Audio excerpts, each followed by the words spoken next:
siang teman-teman. Pada hari ini kita akan membahas dan mempresentasikan kedua topik kita, yaitu pendahuluan infrastruktur teknologi informasi dan atribut non-fungsional dan juga end user. Oke, langsung saja.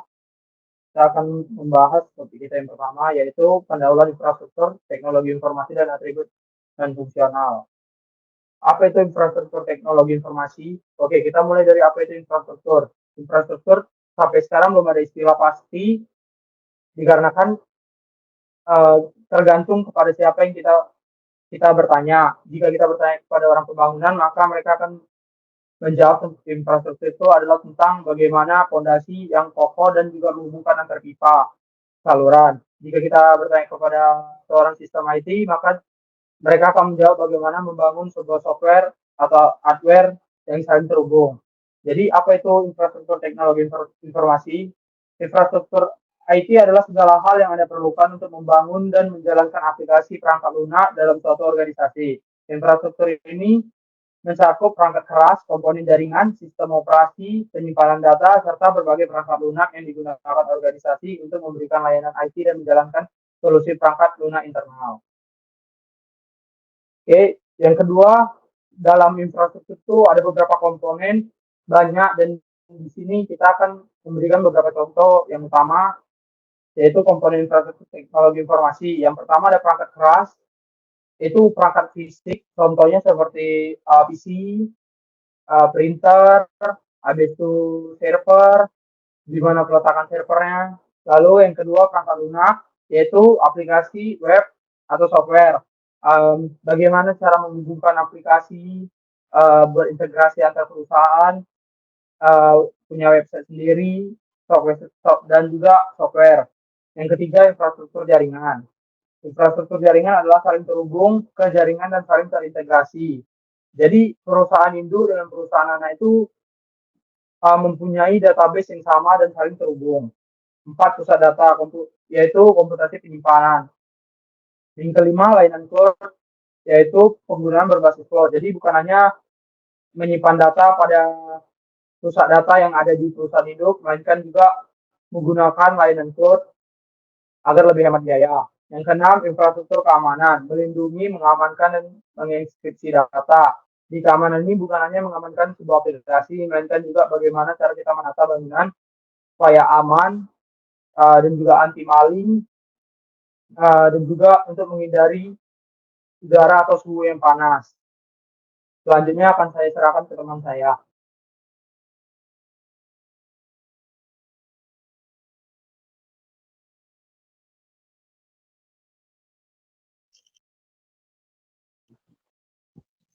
Oke, selanjutnya saya akan menjelaskan tentang jenis-jenis infrastruktur teknologi informasi. Jenis-jenis infrastruktur teknologi informasi adalah sebagai berikut. Yang pertama, infrastruktur tradisional, yaitu menyimpan data dalam fasilitas mereka sendiri atau pusat data on-premise. Manfaatnya yang pertama, ada keamanan, serta memiliki banyak biaya yang mudah didapatkan. Kerugiannya, biaya mahal dan banyak pemeliharaan serta ruang yang sedikit.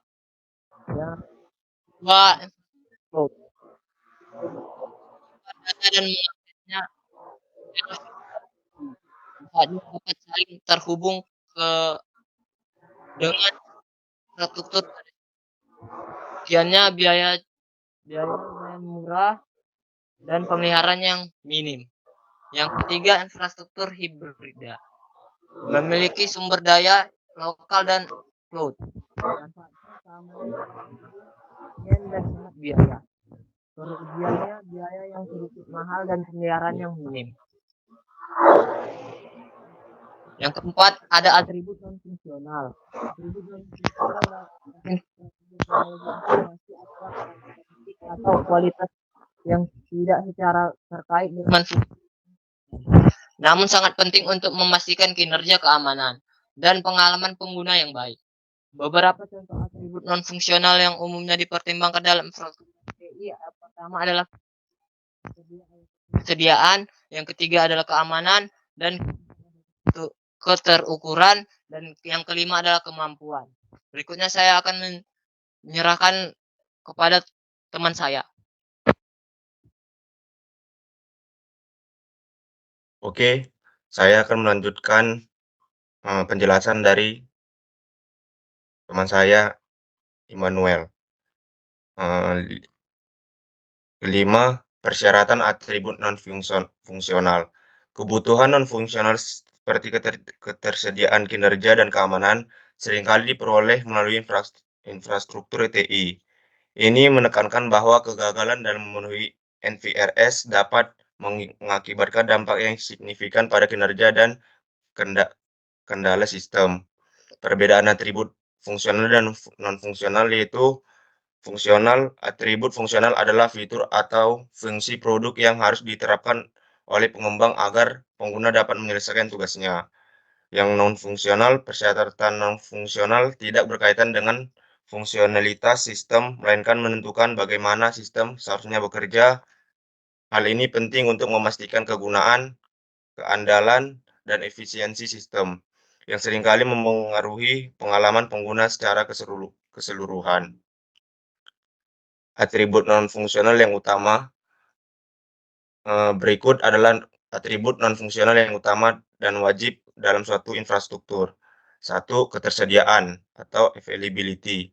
Ketersediaan adalah suatu kondisi di mana sistem IT dapat diakses dan digunakan ketika diperlukan dan tidak mengalami downtime yang berlebih atau tidak mengalami kehilangan data yang tidak diterima. Untuk memastikan ketersediaan sistem IT, ada beberapa strategi yang dapat digunakan seperti redundansi, memiliki sistem yang sama atau komponen yang sama untuk mengganti sistem yang rusak atau tidak bekerja. Kedua, failover, memiliki sistem yang dapat mengambil alih jika sistem utama rusak atau tidak bekerja. Yang ketiga, backup dan recovery, memiliki sistem backup yang dapat digunakan untuk memulihkan data atau sistem yang rusak. Kemudian, ketersediaan dapat diukur menggunakan berbagai metode seperti uptime, downtime, mean the between failures, dan mean to repair. Sumber dari ketersediaan yaitu human error, software bug, plant maintenance, physical defect, environment issue, dan complexity of the infrastructure.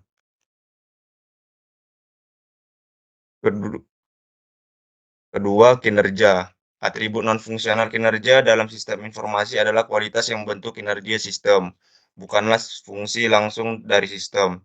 Untuk mengukur atribut kinerja, terdapat beberapa metode yang digunakan seperti monitoring, benchmarking, load testing, trace testing, dan performance system. Ketiga, keamanan. Atribut non-fungsional keamanan berfungsi untuk menjamin bahwa sistem teknologi informasi dapat berfungsi dengan keamanan tinggi dan mengurangi risiko terhadap keamanan data dan sistem. Contoh atribut keamanan, konfidentalitas, menjamin bahwa informasi hanya dapat diakses oleh orang yang berwenang dan menjamin kerahasiaan data yang dikirim, diterima, dan disimpan. Integritas, harus terjaga keakuratan dan keutuhan informasi, serta menjamin bahwa informasi yang disimpan adalah informasi yang benar.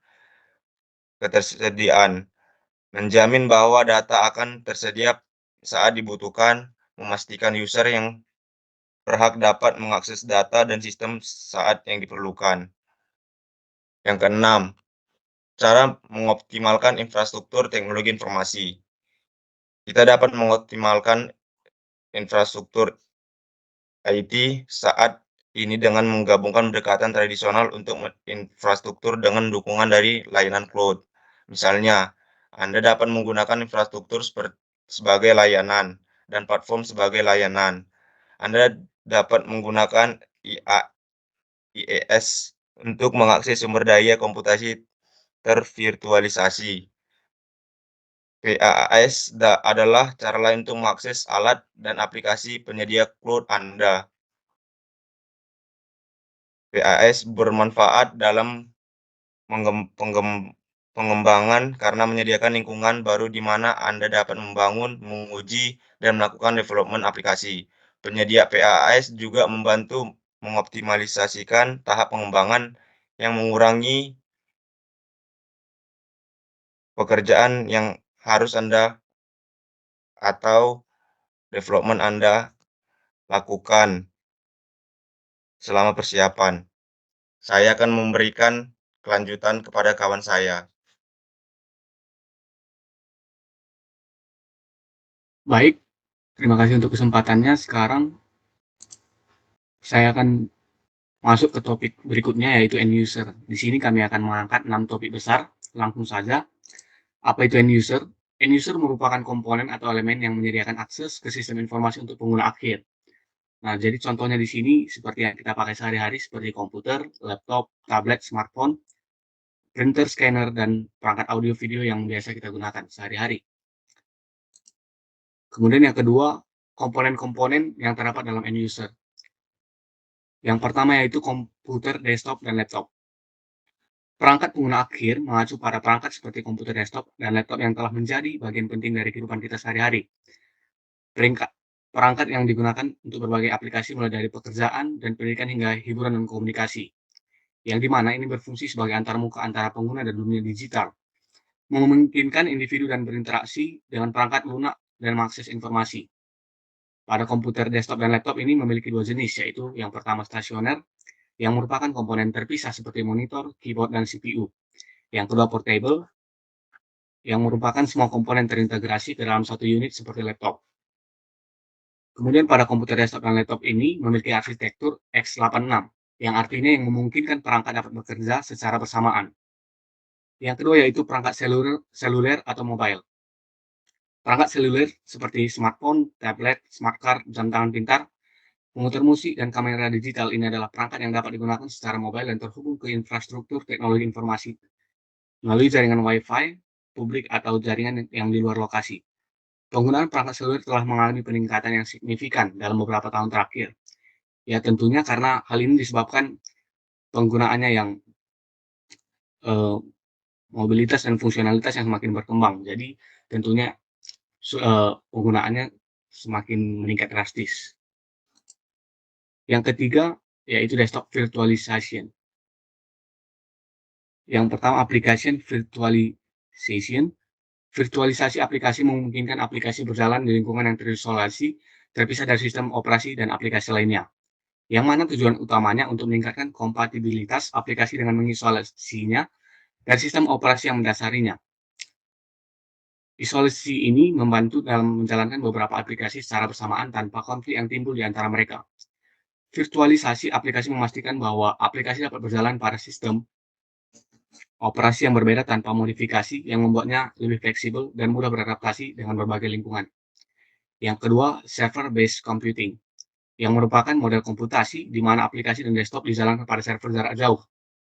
Pemrosesan yang terjadi server mengurangi kebutuhan spesifikasi perangkat, yang keuntungan utamanya efisiensi bandwidth, di mana bandwidth di sini maksudnya adalah tingkat maksimum transfer data melintasi jalur yang diberikan. Kemudian kita lanjut yang ketiga, virtual desktop infrastructure. VDI memungkinkan akses jarak jauh ke lingkungan desktop melalui server terpusat di mana setiap pengguna memiliki mesin virtual sendiri yang berjalan pada hypervisor. Misalnya VMware, View, Citrix, SanDesktop, Microsoft MEDV. Tugas utama hypervisor dalam VDI adalah mendistribusikan sumber daya perangkat keras yang tersedia, seperti CPU, RAM, dan penyimpanan, antara mesin virtual yang dihosting di server fisik. Ini memastikan bahwa setiap pengguna memiliki akses khusus ke sumber daya ini, mirip dengan memiliki PC fisik mereka sendiri. Yang keempat, thin clients. Komputer yang menggunakan sumber daya yang disimpan di dalam server pusat daripada hard drive. Yang dimana keuntungan dari thin client meliputi biaya yang lebih rendah, keamanan yang ditingkatkan, manajemen yang lebih efisien, dan skalabilitas. Kemudian thin clients ini juga memiliki 3 cara yang dapat digunakan. Yang pertama layanan bersama, virtualisasi desktop, atau berbasis browser. Terima kasih, selanjutnya saya serahkan kepada teman saya. Baik, saya akan menjelaskan materi selanjutnya mengenai end user device availability. Untuk materi yang pertama yaitu reliability. Reliability merupakan kemampuan suatu perangkat untuk beroperasi secara konsisten dan akurat selama periode waktu tertentu tanpa mengalami kegagalan. Maksudnya di sini adalah perangkat keras modern ini modern pada saat ini dapat menunjukkan peningkatan keandalannya dibandingkan beberapa tahun lalu, terutama karena penggunaan sistem operasi dan aplikasi yang pada saat ini yang lebih matang dan stabil. Setelah itu, backup of end user device. Backup of end user device ini merupakan langkah penting dalam menjaga keamanan dan ketersediaan data yang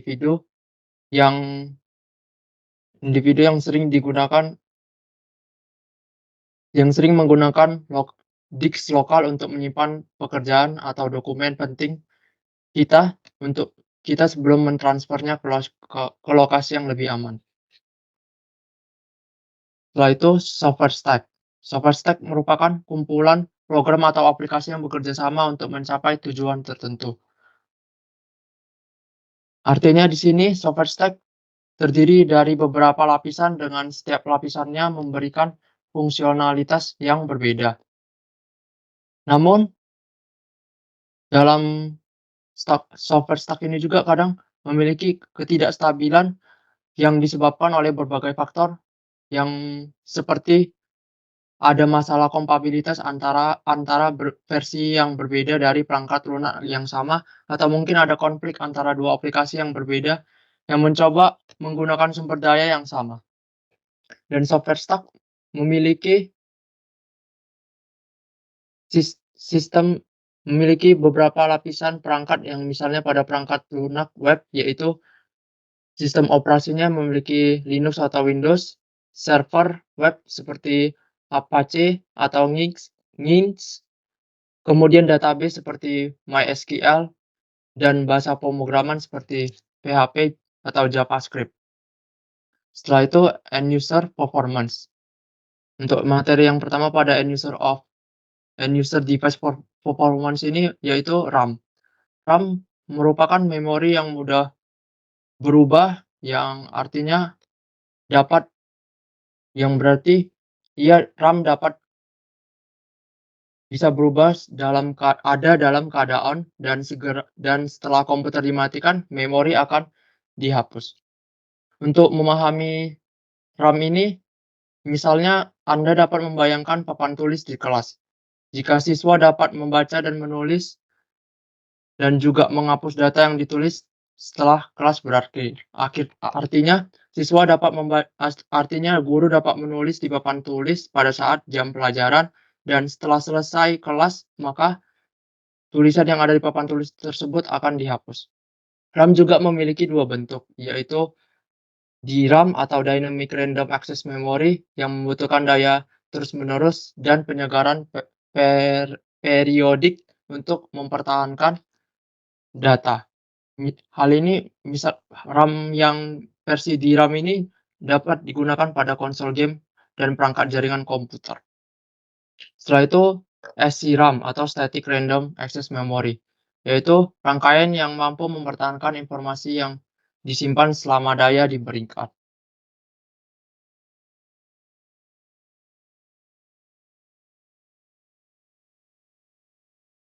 Ada juga beberapa cara untuk meningkatkan kapasitas dan kinerja RAM, yaitu yang pertama melacak penggunaan memori dan menjalankan proses pembersihan, menonaktifkan program startup yang tidak diinginkan, mencoba browser yang berbeda, pembaruan perangkat lunak, mengatur profil motherboard ke XMP atau Intel atau DOCP di AMD.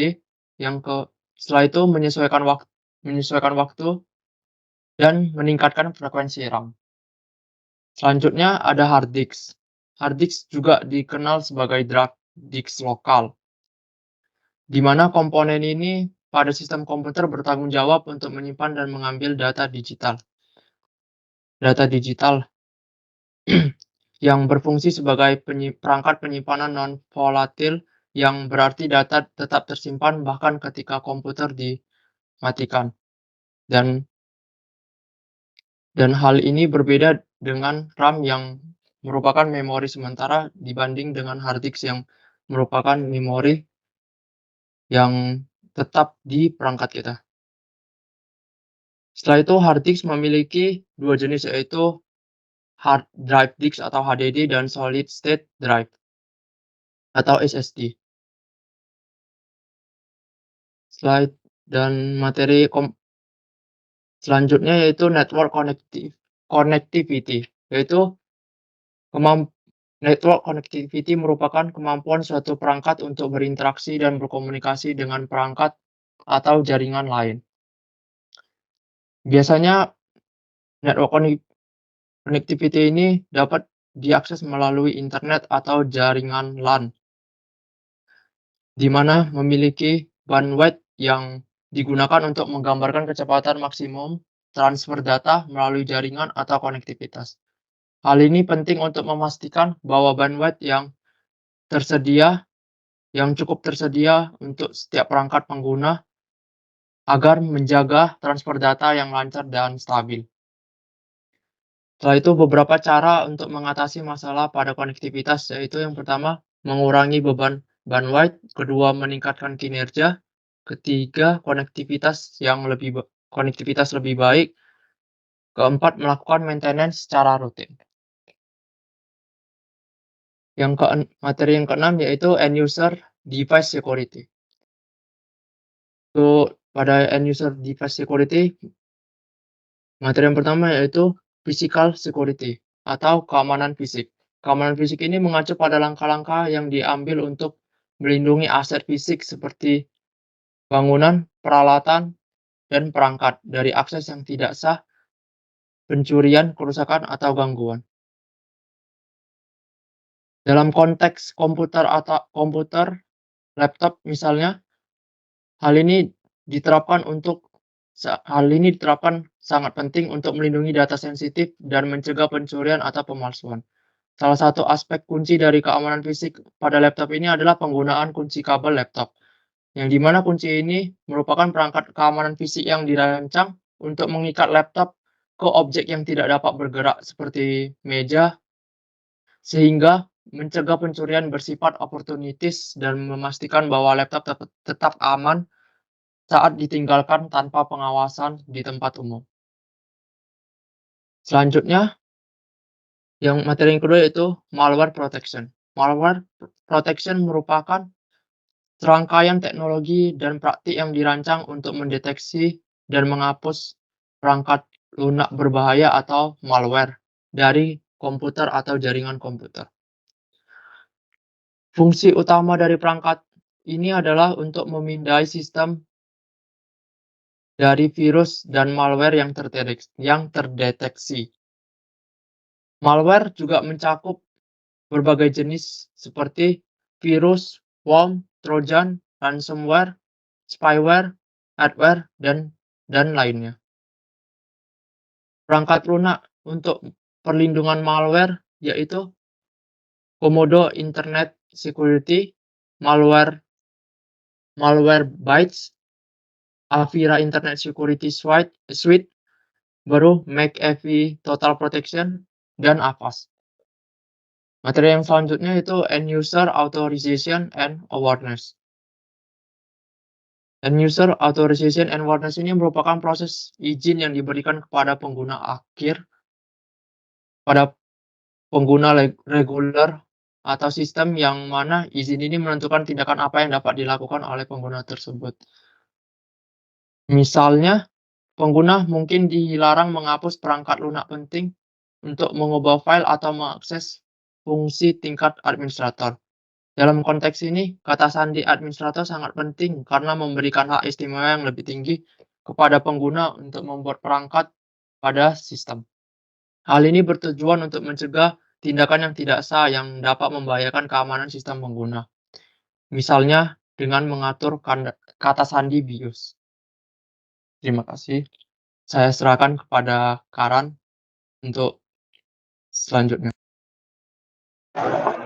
Oke, sekian presentasi dari kami. Jika ada kesalahan, mohon dimaafkan. Saya ucapkan terima kasih.